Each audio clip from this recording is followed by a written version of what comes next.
Speaker,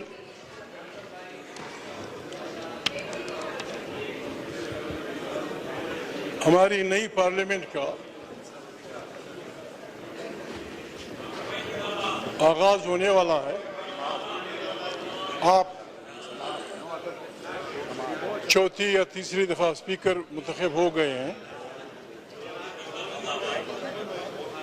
जब speaker Pakistan इंतहाई खतरनाक हालात से गुजर रहा है,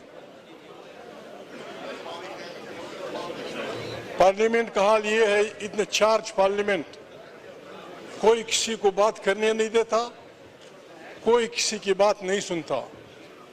इसकी वजूहात हैं। मैंने कोशिश की कि राजा साहब मेरी बात सुन लें, उन्होंने कल हमसे फिर हल्फ लिया, यही हल्फ आपसे भी लिया गया। इस हल्फ का आखिरी टुकड़ा ये है